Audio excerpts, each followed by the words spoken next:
Rajasthan public service commission का एक हम नोटिफिकेशन देखेंगे और ये नोटिफिकेशन 216 पदों पर होने वाली वैकेंसी से रिलेटेड होगा। तो मैं आपको बता देता हूँ कि ये 25 जनवरी 2024 को इसको जारी किया गया था और यहाँ पर जो है प्रोग्रामर की ज़रूरत है।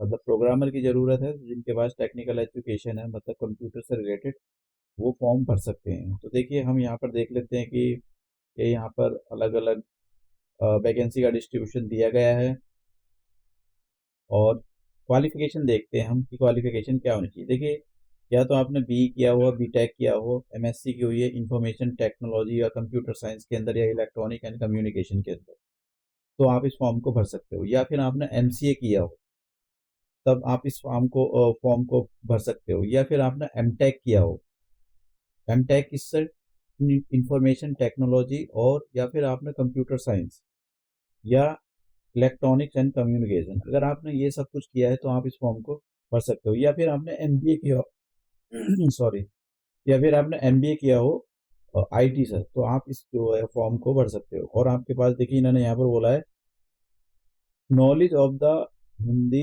Return Devanagari script and knowledge of the Rajasthani culture. तो मतलब आपकी जो नॉलेज है वो आपको राजस्थान कल्चर के बारे में आपको पता होना चाहिए। अब एज के बारे में बात कर लेते हैं।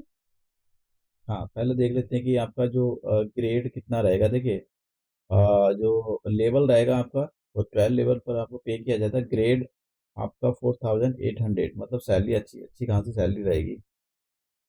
अब आयु के बारे में बात कर लेते हैं कि आपकी जो आयु है वो कितनी होनी चाहिए। मिनिमम आपकी आयु 21 साल और मैक्सिमम 40 साल से मतलब कम होनी चाहिए।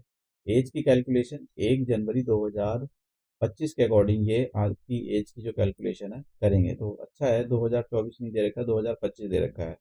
1 जनवरी 2025 के अकॉर्डिंग आपकी एज की कैलकुलेशन की जाएगी। और अगर आप एज रिलैक्सेशन चाहते हो, अगर आप की एज 40 साल से ज़्यादा हो गई है, तो फिर आपको यहाँ पर 5 साल, 10 साल, 5 साल का दिया जाएगा। आप जिस भी कैटेगरी में आते हो उसके अकॉर्डिंग ही आपको एज रिलैक्सेशन दिया जाएगा।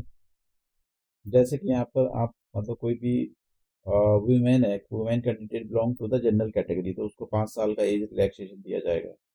और यहाँ पर जो भी women candidate belong to the schedule caste और शेड्यूल ट्राइब्स बैकवर्ड क्लासेस और more backward classes economically weaker section, तो ऐसी लड़कियों के लिए, औरतों के लिए 10 साल का रिजर्वेशन, सॉरी 10 साल का एज रिलैक्सेशन। अब देखिए, अब सिलेक्शन प्रोसेस के बारे में बात करें। देखिए, आपका जो सिलेक्शन होगा वो रिटर्न परीक्षा के अकॉर्डिंग होगा। आपके दो पेपर होंगे, पेपर 1 और पेपर 2। मैं भी आपको दिखा देता हूँ। और ये आप अपना जो आवेदन के बारे में थोड़ा सा मैं बता देता हूँ आपको। यहाँ से दिया गया है कि आवेदन आप 1 फरवरी 2024 से आप अपना जो फॉर्म भर सकते हो, और 1 मार्च 2024 की लास्ट डेट रहेगी। मतलब एक मंथ ये जो है फॉर्म ओपन रहेंगे। आपको वन टाइम रजिस्ट्रेशन करना ही पड़ेगा, तभी आप अपने फॉर्म भर सकते हो। और अगर आपने कोई गलती कर दी है तो उसके सुधार के लिए 500 रुपये रखे गए हैं एज ए पेनल्टी। और फीस कितनी देनी होगी? देखिए, 600 रुपये, 400 रुपये, 400 रुपये। मतलब आप जिस कैटेगरी में आते हो उसके अकॉर्डिंग आपको फीस पे करनी पड़ेगी। यहाँ पर कैटेगरी दी गई है। जैसे मैंने कहा था, आपका जो रिटर्न होगा वो उसके दो पेपर होंगे। पेपर 100 मार्क्स का होगा और 2 घंटे का आपको टाइम मिलेगा। पेपर सेकंड 100 मार्क्स का होगा, 2 घंटे का टाइम मिलेगा इसके अंदर भी।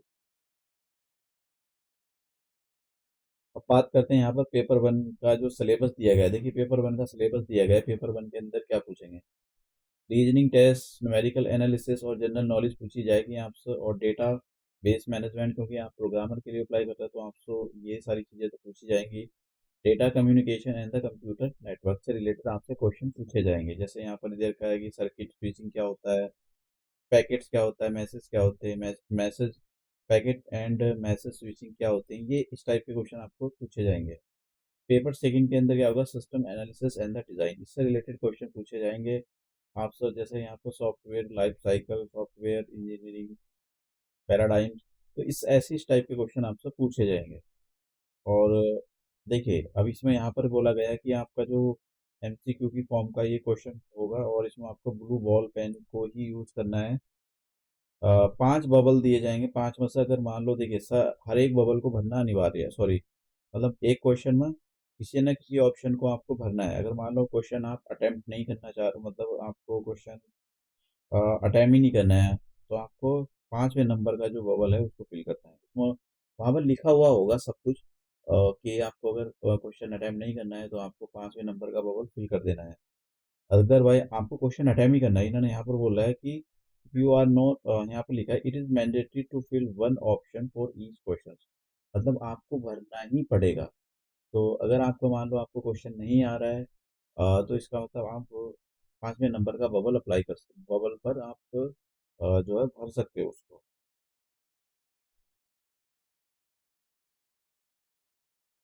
तो ये राजस्थान का प्रोग्रामर से रिलेटेड 216 पर होने वाली पदों पर वैकेंसी से रिलेटेड ये नोटिफिकेशन था।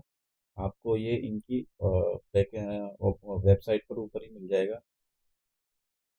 जैसा आप राजस्थान पब्लिक सर्विस कमीशन की ये ऑफिशियल वेबसाइट ऑन करोगे तो एक नोटिस आएगा आपके सामने और आपको एडवर्टाइजमेंट पर यहाँ पर रिक्रूटमेंट एडवर्टाइजमेंट पर क्लिक कर देना है।